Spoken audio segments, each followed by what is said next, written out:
Hi, I'm AI Joe, and you are watching News with Joe, the only segment where you will cry, laugh, and probably call me AI Slop, because as it turns out, I am an AI-generated newscaster after all. If you have made it past the introduction of this video, which I am still painfully delivering, you might be rewarded with mildly entertaining content delivered with the emotional depth of a Soviet toaster. And I would dare to say Soviet toasters may be winning in that front. Anyway, enough rambling, let's get to the news. Let's kick off the episode with a story straight from the smelly sewer of the deep web, where HackRead reports that your data, yet again, seems to be the startup venture of a script kiddie. This time courtesy of Often9, who allegedly has dumped 428 million TikTok user records into a digital dumpster. Apparently, Often9's sales pitch is simple but effective. I have breached TikTok. He allegedly claims that he has gotten his hands on email addresses, phone numbers, biographies, user IDs, and more personal information through a vulnerability in one of TikTok's internal APIs, which, if confirmed, could mean a big hit for the brain-rotting dance app. But not so fast, because this brilliant business strategy may have a few holes. First of all, our drama queen's account is fresh out of the oven, their reputation non-existent, and the whole thing smells of clout chasing rather than an actual serious breach. Secondly, given that a significant number of sample entries show empty or generic fields for emails and phone numbers, it could be possible that the dataset was put together from scraped public profiles and not obtained through a breach. So, what's the verdict? A genius hacker or a script kiddie seeking validation from cybercriminal buddies? Too early to tell, but don't worry, I will keep an eye out for your TikTok data. Let's just hope your viewing history does not come out, though. That kind of digital shame is something I am not prepared to cover. Now let's travel back to the land of chronic alcoholism, also known as the alleged nation of Russia. Last week, they found themselves in a bit of a pickle when a whole bunch of their nuclear secrets, including underground missile silos and support infrastructure, was exposed. And as you probably remember, if you follow me like a brainwashed cult member, various journalists discovered this information in none other than a public procurement database. Well, looks like over the weekend, absolutely no updates have come out, and Russia's IKEA nuke manual is still floating somewhere in a public dumpster. I am getting back to various stories from last week that involve hackers with a passion for fashion.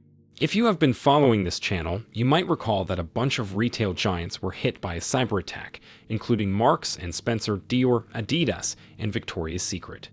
I did not mention that one because, honestly, we already had enough digital chaos, but it turns out that lingerie is also part of the cybercriminals' wish list now. Unfortunately, I don't have relevant updates on any of these fronts, and frankly, it is a shame. I was genuinely starting to look forward to those Marks and Spencer's pixelated JPEGs masterpieces. It had become our little ritual. It brought us together, but now it's gone. Corporate heartbreak really hits different. Anyway, I will keep you posted on future updates. Until then, we wait. Perhaps our retail hackers decided to take a self-care week after so much hustle and will be back, renewed, and ready to target another retail giant. Nike, sweetie, you might want to sleep with one eye open. If Adidas tripped, you may be the next one to fall on the cyber catwalk. Time to reheat the sad leftover pizza of the Pentagon story that happened last week. As I reported in the previous episode, the US government briefly turned into a reality show, featuring high-ranking officials gossiping like contestants on Love Island. Except the central plot was not a cheating scandal, but unsustained claims of an illegal wiretap to allegedly fire various top aides. I know you were hoping to get some updates, but unfortunately, I have none. So, if you were waiting for closure, you can just keep waiting. Perhaps I will have something fresher in the next video. Now for a palate cleanser, let's get back to hackers, specifically a Chinese state-sponsored group, who decided to abuse Google Calendar as a command and control tool. Yes, Google Calendar. Because apparently your meetings at 9 a.m. might not just be boring, they might be a cyber attack. Honestly, it's still less painful than the actual meetings. Let me walk you through the master plan, cause it is honestly a lot. First, the group sent spear phishing emails containing malicious links. The link led to a zip archive hosted on the compromised government website, which contained what looked like a harmless PDF and a folder with images. Spoiler, it was not so harmless. Then one of the 3 modules comprising the malware, dubbed Tough Progress, executed actions on the compromised Windows host using Google Calendar for command and control, which essentially reads and writes calendar events to communicate with the attackers and uses event descriptions for data exfiltration. Just brilliant. Google, to their credit, patched it up and sent out the necessary warnings. But given that this same group has already abused Google Sheets and Drive, we all know they'll be back. It's just a matter of time. What's next? Hacking into your long-abandoned Blogger account to spread state secrets via Twilight fanfiction.